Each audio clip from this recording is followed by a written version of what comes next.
Nous avons entendu ce matin un enseignement très profond. Merci, prophète Neil. Amen. Que le Saint-Esprit a conduit tellement que je me suis dit, mais qu'est-ce que je vais dire là maintenant?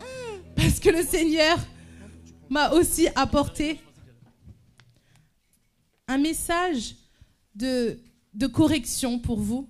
Amen. Mais avec la compassion, avec sa compassion. Nous recevons. Amen. L'authenticité et l'erreur. Pour ça, il faut savoir discerner. Et le discernement vient de Jésus. Amen. Alléluia. Seigneur, que tu puisses mettre tes paroles dans ma bouche, afin que chaque personne présente ici entende ta voix et seulement ta voix, Père. Enlève le voile qui a pu être mis devant les yeux et tout bouchon dans les oreilles, afin que chacun puisse voir et entendre par ton esprit de vérité, ton Saint-Esprit. Alléluia. Que tu puisses recevoir ta révélation aujourd'hui. Amen. Amen. Alléluia. Amen. Est-ce qu'il y a des fils de Dieu et des filles de Dieu ici? Nous sommes là. Est-ce qu'on peut lever la main? Amen. Alléluia. Alors j'ai une parole pour vous. Hébreux, chapitre 12, verset 6. Car le Seigneur corrige celui qu'il aime. Il châtie tous ceux qu'il reconnaît pour ses fils. Alléluia. Alléluia. L'Éternel corrige ceux qu'il aime. Tu es aimé. Si tu es ici, ce n'est pas un hasard.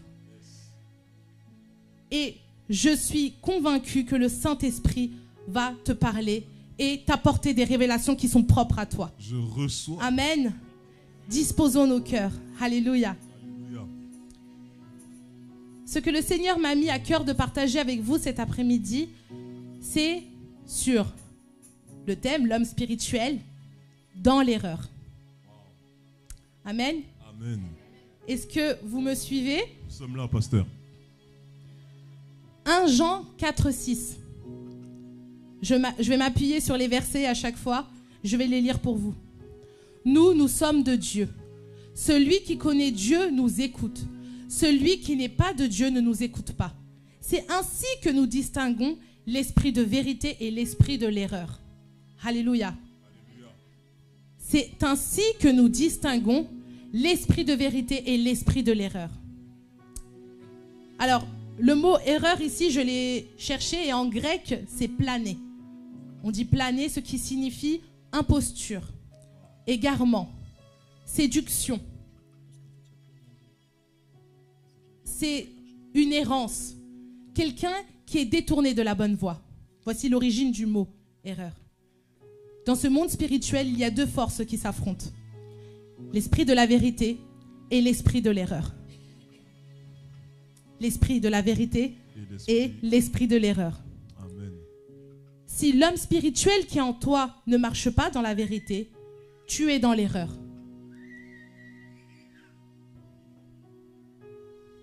Automatiquement. Comme on l'a vu tout à l'heure, le véritable combat de l'homme spirituel, c'est dans sa capacité à résister à la chair, à résister à vivre selon les désirs de la chair. Amen. Amen. Donc en étant spirituel, on doit constamment veiller à ce que l'esprit de vérité est posé sur nous. Amen. Amen. Et c'est ça le défi. Ne pas vivre selon la chair, mais dans la vérité en étant fidèle à l'appel de Dieu.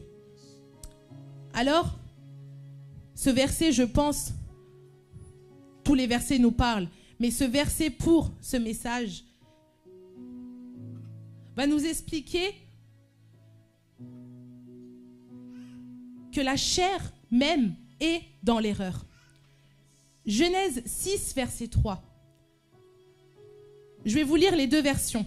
Il y a la version AELF qui dit « Alors le Seigneur dit, mon souffle n'habitera pas indéfiniment dans l'homme.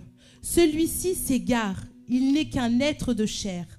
Sa vie ne durera que 120 ans. » Et dans la version Louis II, on lit « Alors l'Éternel dit, mon esprit ne restera pas à toujours dans l'homme, car l'homme n'est que chair, et ses jours seront de 120 ans. » Alléluia. Amen. Et dans ces deux versions, on retrouve le mot shagag. Shagag qui veut dire égaré, péché.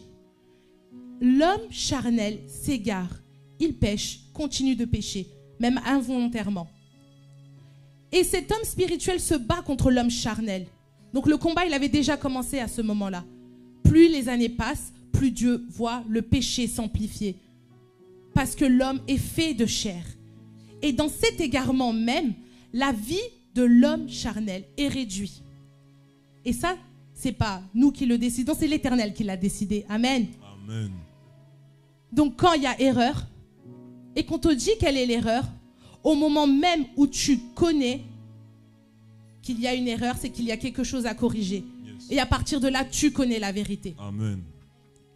Si tu le refais, ce n'est plus involontaire. C'est volontaire de ta part parce que tu décides de le faire. Donc, c'est une désobéissance. Amen. Amen. Est-ce que vous comprenez ce que je suis en train de dire? Nous suivons, pasteur. Soit vous le faites de manière involontaire, soit vous le faites de manière volontaire. Involontaire. Dieu est là pour te corriger. Tu te repens, tu ne savais pas. Tu étais dans l'erreur. Et notre Seigneur est rempli d'amour, il fait grâce. Amen. Amen. Mais quand on agit volontairement, il y a une désobéissance. Il te faut une repentance et une délivrance. Amen. Amen. Parce qu'il y a eu désobéissance. Et même là, la main de l'Éternel est là pour te secourir. Alléluia. Et dans tout ça, l'homme spirituel en est beaucoup impacté. Pourquoi est-ce qu'on ne grandit pas spirituellement?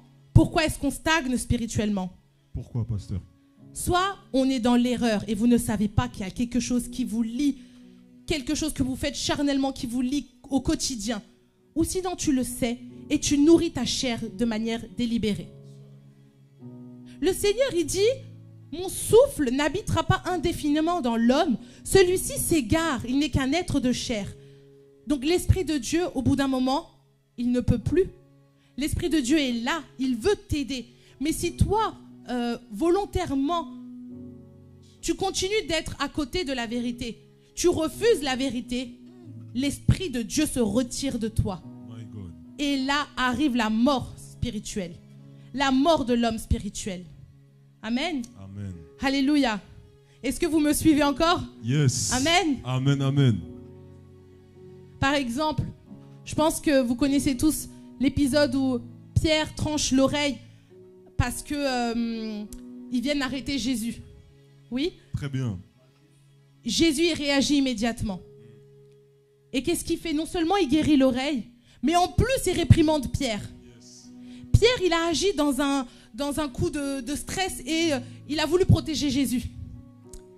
Intentionnellement, il ne voulait pas faire du mal à celui qui lui a tranché l'oreille. Mais il voulait protéger Jésus. Il s'est dit, ah, ils vont faire du mal à mon Jésus. Et dans cette impulsion de protection, il y a eu une erreur involontaire que Jésus a corrigée tout de suite. Parce que le cœur de Pierre était disposé. Amen. Amen. Yes. Mais quand on agit volontairement, il y a une désobéissance. Et pour ça, je ne vais pas lire les passages, parce que ça serait trop long, mais je vais prendre Balaam. Est-ce que vous connaissez qui est Balaam? Oui, pasteur, Dans, avance. dans Nombre 25 et 31, il y a Balak, le roi de Moab. Il a peur du peuple d'Israël. Et donc, il veut qu'un prophète vienne maudire Israël. Jusque-là, on est d'accord? On est d'accord. Et du coup, ils ont cherché, ils ont trouvé Balaam. Et Balaam, avant de partir, il demande à Dieu, qu'est-ce que je fais? Est-ce que je les maudis? Et Dieu lui interdit de maudire. Il dit clairement que ce peuple est béni, tu ne le maudiras pas. Et pourtant, Balak, celui qui est venu chercher ce prophète, l'attirance spirituelle, comme le prophète Nil avait dit tout à l'heure, tu vas chercher vers les gens spirituels. Tu vas derrière les gens spirituels. Balak insiste pour que Balaam maudisse ce peuple, alors que Balaam connaissait la volonté du Père.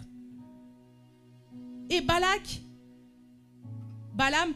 il cherche à obtenir les faveurs du roi Balak. Donc, qu'est-ce qu'il fait? Il va conseiller aux ennemis d'Israël de pousser ce peuple à pécher, de céder à la tentation en s'unissant avec des femmes étrangères, en faisant de l'idolâtrie. Je ne vais pas rentrer en profondeur, mais quand on parle de doctrine de Balaam, on parle d'une stratégie en utilisant Dieu pour atteindre ses propres objectifs. Wow. Amen. Amen. Il voulait par le péché obliger Dieu à être contre Israël. Pourquoi? Parce qu'il connaissait suffisamment les lois spirituelles. Il savait comment ça fonctionne. Et du coup, il a commencé à élaborer ses tactiques. Mais la grâce de Dieu est beaucoup trop grande. Amen. Sa discipline est beaucoup trop grande. Cette technique qui pousse l'homme à se mettre lui-même en faute. Et de la même manière, le diable utilise cette doctrine contre les enfants de Dieu, contre les fils de Dieu et contre les filles de Dieu. Tu donnes ta vie à Jésus-Christ parce que tu as compris qu'il a fait son sacrifice à la croix pour toi. Tu reçois le salut par la foi. Et ceux qui se confient en Dieu a son éternelle protection. Mais le malin, qu'est-ce qu'il fait? Il utilise la désobéissance. La désobéissance à la parole de Dieu pour que les enfants de Dieu, ils abandonnent sa parole et ils s'écartent, ils s'égarent, ils vont dans l'erreur. Alléluia. Amen. Il utilise comme moyen le mensonge et la séduction. Du coup, la séduction qui vient d'esprit d'ailleurs pour attaquer notre chair. Parce que notre faiblesse est notre chair. Amen. Amen. Alléluia. Nous sommes de Dieu. Nous avons vu en premier ce verset. Nous sommes de Dieu. Celui qui connaît Dieu nous écoute. Celui qui n'est pas de Dieu ne nous écoute pas. Celui qui connaît Dieu, ça veut dire qu'il a une connaissance. Il écoute, il se laisse corriger. Et celui qui n'est pas de Dieu n'a pas cette spiritualité avec le vrai Dieu. L'homme spirituel dans l'erreur, il ne connaît pas Dieu. Il ne l'écoute pas. Du moins, il fait semblant de le connaître. Amen. Amen. Et aujourd'hui, cet esprit est partout dans ce monde. Partout. Il y a des hommes spirituels qui errent entre la vérité et entre l'erreur. Il est répandu partout, et ça même, et surtout dans les églises, au milieu de chrétiens. Alors, on va voir quelques erreurs que le Seigneur m'a mis à cœur, parce que je sais qu'il y a des corrections qui vont s'opérer aujourd'hui dans votre âme, dans votre corps et dans votre esprit. Amen. Amen. Merci Seigneur. Est-ce que vous le croyez? Nous le croyons. Amen. Parce qu'il faut qu'on voit l'impact qu'il y a avec votre esprit par rapport à ce que vous faites avec votre corps, avec ce que vous faites avec votre âme et votre esprit. Amen. Amen. Alléluia. Je pense que tout le monde connaît ici un peu le New Age. C'est ce mouvement. Tout à fait. Et surtout, je ne sais pas pourquoi, je ne connais pas forcément des personnes qui pratiquent le yoga autour de moi, mais le Seigneur me parlait du yoga à ce moment-là.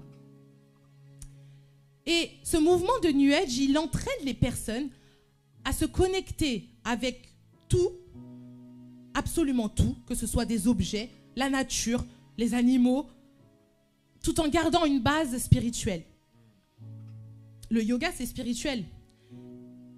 Il y a beaucoup de personnes, même des chrétiens, je pense, qui vont chercher à faire du yoga tous les matins. C'est vrai. Parce qu'ils veulent se sentir libres, libérés d'une énergie quelconque.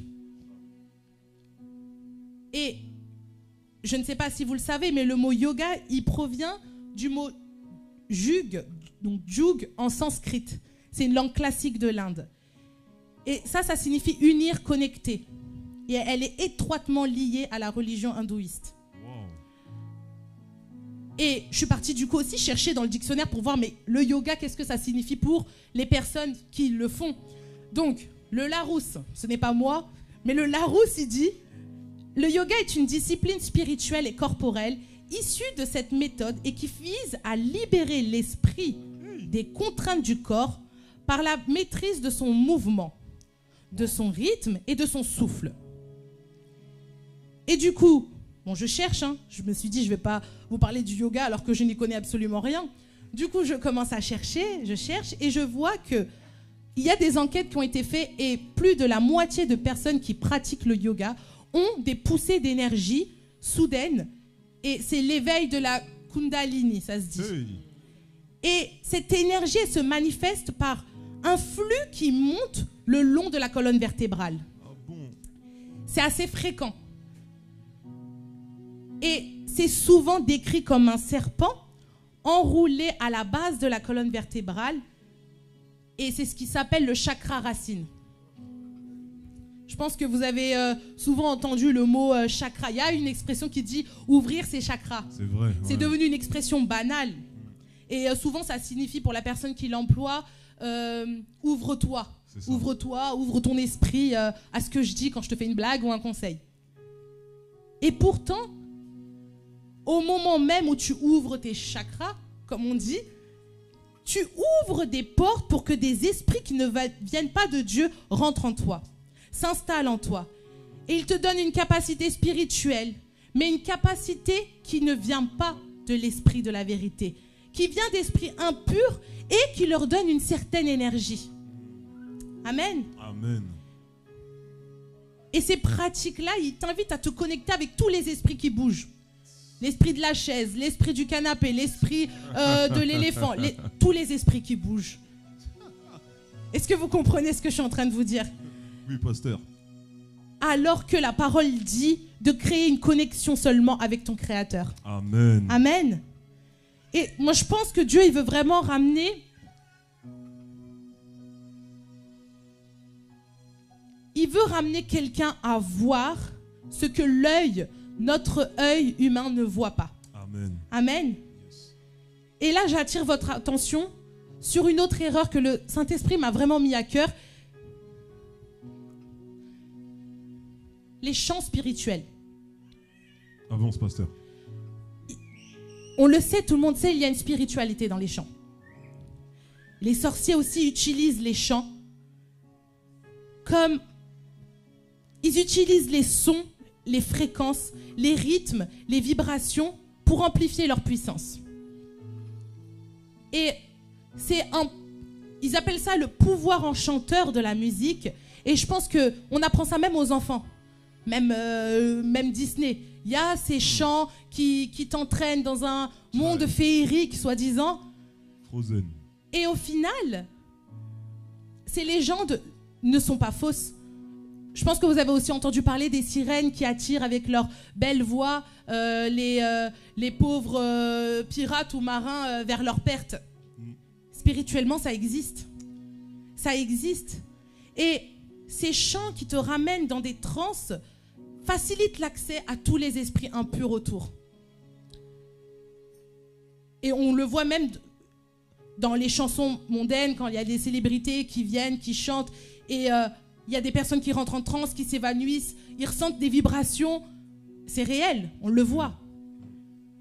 Mais je vais plus m'appuyer ici sur les chants même qu'on présente à notre Créateur. Les chants, les louanges qu'on présente à notre Dieu. Parce que les esprits utilisent ça dans les églises pour ramener ton homme spirituel dans une déviance, dans l'erreur, dans l'immoralité, dans l'infidélité avec ton Dieu. Amen. Amen. Il faut rester sobre et éveillé. Parce que notre Seigneur t'a donné son amour, t'a racheté pour que tu restes dans la vérité, pas pour que tu t'égares davantage. Si dans les adorations tu n'adores pas en esprit, tu es dans l'erreur. Si tu n'adores pas en vérité, logiquement, tu n'es pas dans la vérité, tu es dans l'erreur. Lorsque tu le loues et que c'est pour satisfaire autre chose que le cœur de Dieu, tu es dans l'erreur. Lorsque tu le loues et que c'est pour satisfaire ta chair, ta propre chair, tes désirs à toi, parce que j'ai envie de faire ce rythme, parce que ce rythme me transporte, il y a quelque chose qui ne va pas. Tu n'es plus dans la vérité. Personne n'est tombé du ciel ici. On ne connaît pas tous les chants, toutes les significations. Mais lorsque tu prends un chant, lorsque tu veux adorer ton Seigneur, regarde les paroles, regarde les significations. Par exemple, la chanson Hey ya ya.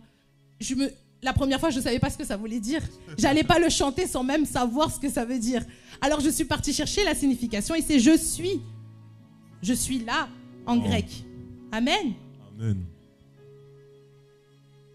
Et Dans Romains chapitre 1, verset 25, je vais le lire. Eux qui ont changé la vérité de Dieu en mensonge et qui ont adoré et servi la créature au lieu du Créateur, qui est béni éternellement. Dieu sait que les hommes qu'il a rachetés vont venir, soi-disant, le louer, mais louer leur chair.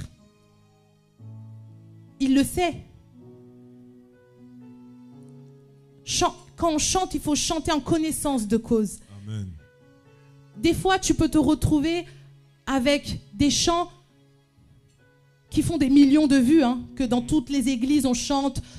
Et du coup, les chrétiens suivent ce mouvement en se disant « Waouh, ce chant est magnifique, nous allons le chanter. » Mais en chantant ça, qu'est-ce que tu ressens? Est-ce que tu es en train de glorifier Jésus? Est-ce qu'il y a des paroles? Attention, je ne dis pas qu'on n'a pas le droit de chanter sans paroles. Notre voix même est un instrument pour Dieu. Amen. Elohim Adonai, ah. On a de l'exclamation, de l'admiration avec nos voix. Amen. Notre voix que le Seigneur a créée, cette mélodie, pour qu'on puisse le louer. Mais il y a des chants qu'il faut savoir discerner dans l'esprit. Et que je prie pour qu'aujourd'hui vous recevez cette révélation, des sons qui canalisent des esprits. Et cet esprit ne vient pas de Dieu. Amen. Le fait de répéter quelques syllabes, sans queue ni tête, dans des rythmes un peu chamaniques, comme dans les rituels. Qui est-ce que tu glorifies en faisant ça? C'est une énergie spirituelle que même les occultistes utilisent. Chercher cette spiritualité pour se sentir bien, pour ressentir des frissons qui viennent de ton chakra justement, des frissons de la colonne vertébrale, mais qui ne viennent pas de tes reins.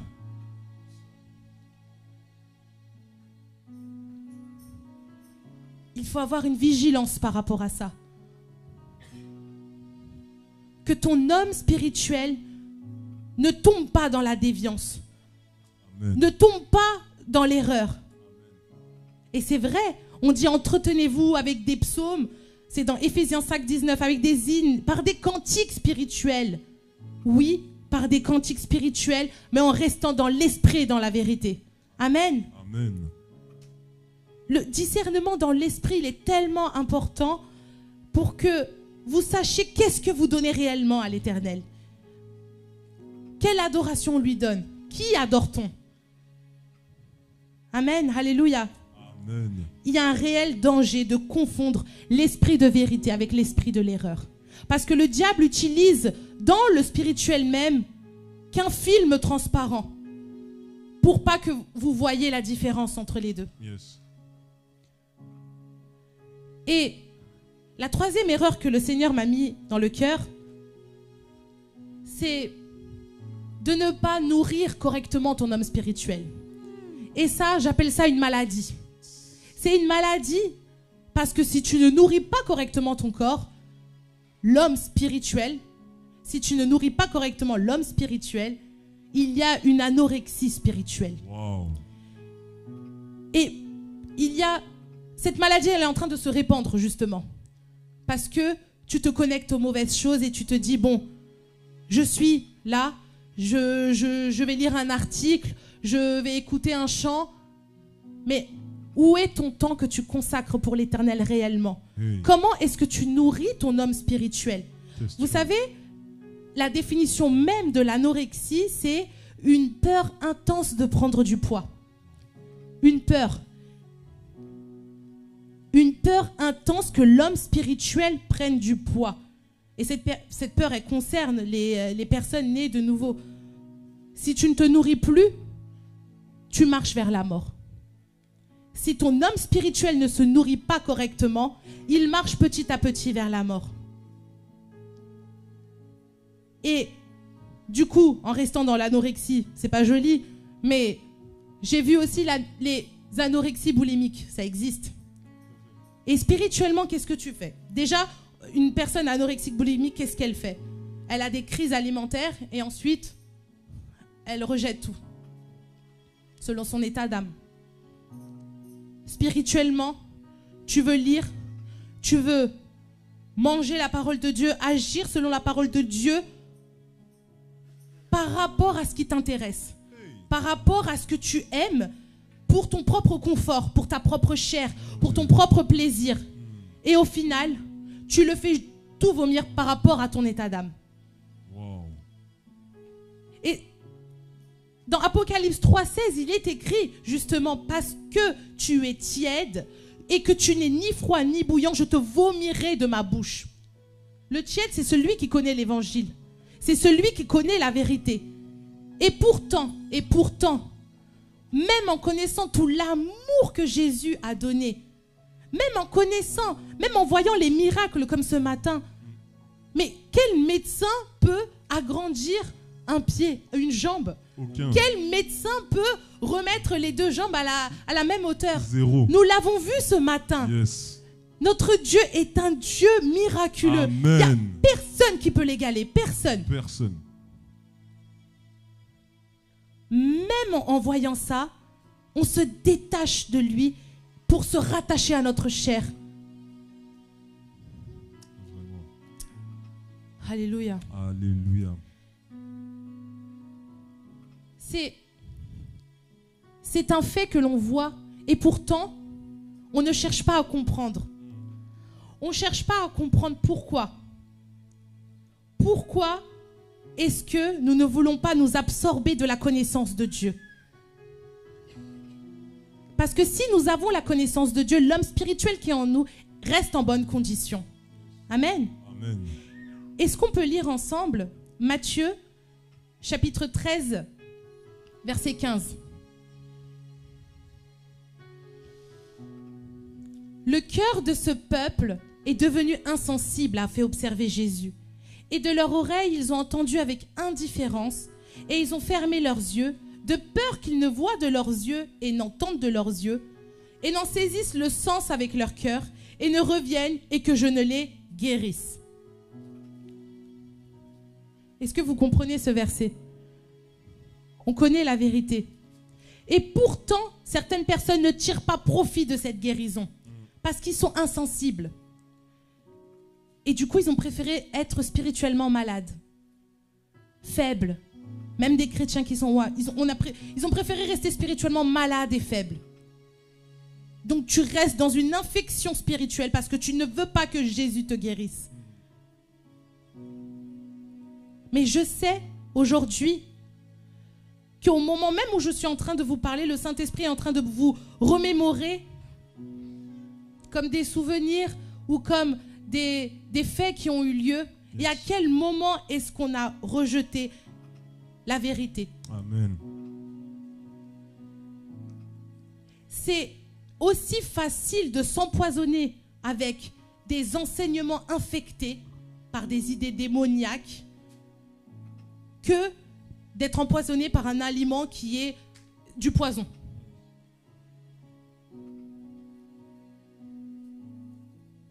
Ne restons pas dans une maladie spirituelle, dans une infection spirituelle, Amen. trompés par des fausses doctrines, trompés par la séduction qui vient du diable. Vous savez, des fois, une nourriture, elle peut paraître parfaitement saine, et pourtant, il y a une bactérie qui est dedans, bien cachée, et lorsqu'on en mange, on en meurt. Amen. Amen. Si tu marches dans la vérité, si tu demandes l'Esprit de Dieu sur toi, tu peux déceler cette bactérie à l'œil nu. Marcher dans la vérité, marcher dans sa vérité, dans sa connaissance. Donc, il faut faire attention de quoi on nourrit notre esprit quotidiennement. Et très souvent, on se dit, mais qui est-ce qui va nourrir mon homme spirituel? Qui va faire grandir l'homme spirituel qui est en moi? Au lieu de se dire, mais comment est-ce que moi, je vais nourrir l'homme spirituel qui est en moi? Et pour ça, il faut seulement chercher Dieu, chercher sa face. Dans Ésaïe 65, verset 13. Est-ce que vous êtes encore avec moi? Alléluia. Est-ce qu'on peut acclamer le Seigneur? Hey. Le Saint-Esprit. Amen. Merci Seigneur. C'est pourquoi ainsi parle le Seigneur l'Éternel. Voici mes serviteurs mangeront et vous aurez faim. Voici mes serviteurs boiront et vous aurez soif. Voici mes serviteurs se réjouiront et vous serez confondus. Comment est-ce que j'ai vu ça? Vous voyez les banquets où on a une grande table avec plein de buffets. Oui.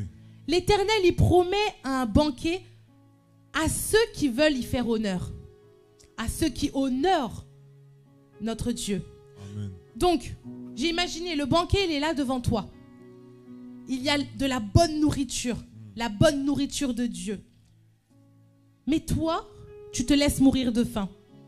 Parce que tu as la flemme, la paresse de te lever et d'aller en manger. Mon Dieu. Est-ce que vous comprenez ce que je suis en train de dire? Dans Proverbe, il est écrit, le paresseux a enfui sa main dans le bol de banquet. Il est devenu trop las pour le ramener à sa bouche. Paresseux pour étudier, faire l'effort d'étudier la Bible individuellement. Paresseux pour passer ne serait-ce que 30 minutes tout seul dans la présence de Dieu. Et pourtant, tu as ce grand banquet devant toi avec la bonne parole de Dieu qui attend juste à ce qu'il soit mangé. Que l'homme spirituel soit fortifié. Amen. Amen. On s'égare. On est trop paresseux pour aller chercher. Et là encore, je ne dis pas qu'on n'a pas besoin de serviteurs de Dieu pour nous. Mais toi, tu ne peux rien t'attendre à un serviteur de Dieu si tu ne recherches pas toi déjà la face de Dieu. Amen. Est-ce que vous comprenez ce que je dis? Oui, pasteur. Si toi, tu ne te conditionnes pas pour demeurer dans la vérité, tu ne peux rien chercher d'un serviteur de Dieu. Amen. Amen. Et Jésus, il est là. Il attend ta sincérité. Il est fidèle. Donc, il s'attend à ce que ses enfants soient fidèles. Il est tellement amour qu'il patiente. Mon fils, ma fille, ne t'égare pas. Reviens, mais reviens sur le chemin de la vérité, sur le chemin que je t'ai montré, sur le chemin que tu as vu. L'esprit d'erreur, c'est un démon. C'est un démon de mensonge. Et ça, il faut que vous le sachiez. Les personnes qui refusent délibérément la vérité, ils sont sous l'emprise de cet esprit. Et c'est une réalité. Absolument. Et cet esprit te pousse à continuer à croire aux mensonges, à continuer à écouter les fausses doctrines, à continuer de suivre le Seigneur, mais selon le Seigneur que toi tu as créé. Hey. Amen. Amen. Attention aux personnes que vous suivez, aux personnes avec qui vous vous associez. Il y a certaines alliances, certaines associations qui t'éloignent de la présence de Dieu. Et ça, c'est pas normal. Amen. Amen. Ça, c'est pas normal. Ne cherchons plus le spirituel pour alimenter notre vie charnelle, pour alimenter la chair. On cherche à être saint par la chair. C'est vrai, certes. C'est biblique. Mais qu'est-ce que tu fais pour sanctifier, pour que ton esprit soit saint? Qu'en est-il de ton esprit, le souffle du Tout-Puissant? Comment est-ce qu'il est? On dit qu'on est de l'esprit, mais on impose nos désirs. On impose notre chair. On veut exister. C'est lui qui t'a créé, mais toi, tu veux prouver à Dieu que tu existes. Au lieu, justement, de se tenir prêt à exister, toi, pour lui, à faire ce que lui, il te demande de faire. Et non t'attendre à ce que Dieu fasse ce que toi, tu lui demandes de faire. Amen.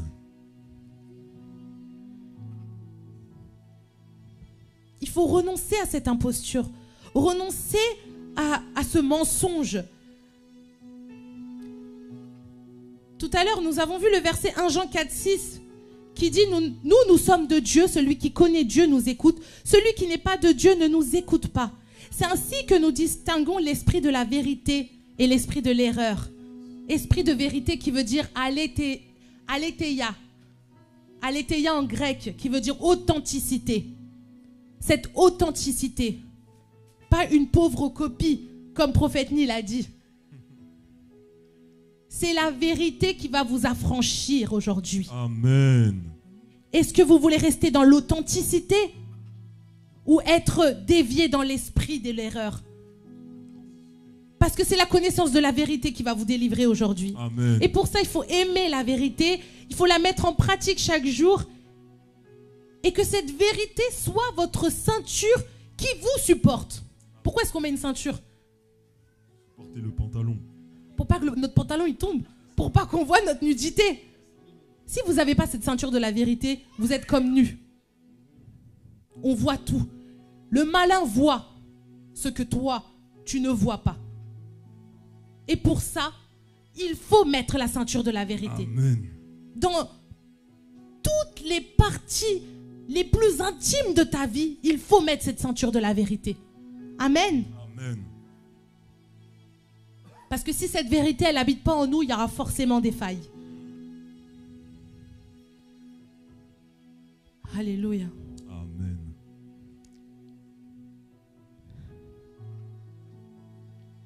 Je répète, mais personne ne condamne personne ici. Yes. Jésus lui-même ne condamne pas.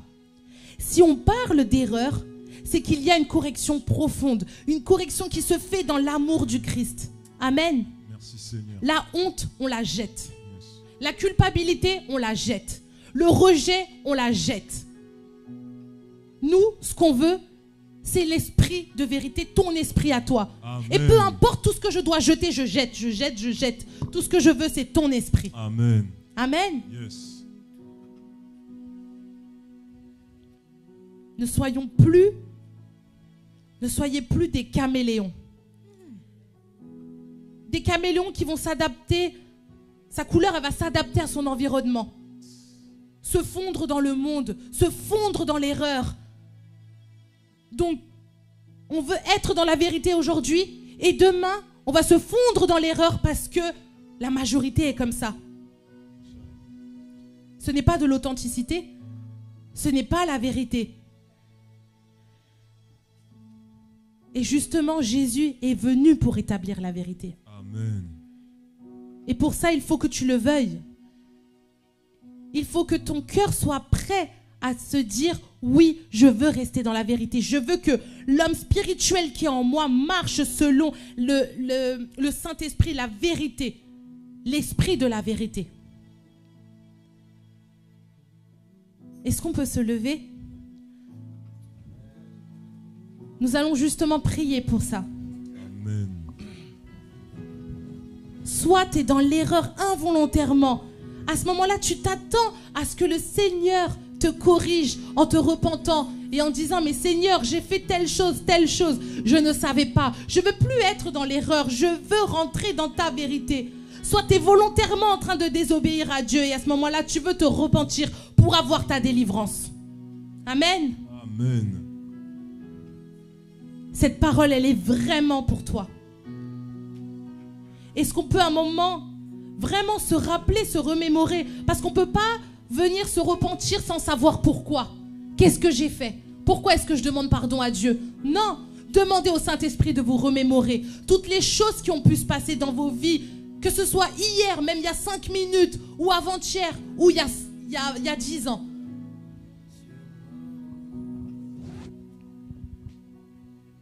Des choses auxquelles tu as participé en étant dans l'ignorance, en sachant pertinemment que ce que tu fais est pas bien, mais tu ne te rends pas compte des conséquences de la gravité de ton homme spirituel. Amen. Alléluia. Est-ce que vous pouvez commencer à prier et à demander, Seigneur, montre-moi. Parce que je sais qu'il y a des corrections qui vont s'opérer aujourd'hui par l'amour de Jésus-Christ. Laissez la puissance du Saint-Esprit et la parole de Dieu te transformer. Non pas te guérir, mais te transformer en profondeur. Amen. Alléluia. Élève ta voix et commence à prier. Commence à prier. Si toi tu ne le fais pas, personne ne pourra le faire à ta place. Alléluia.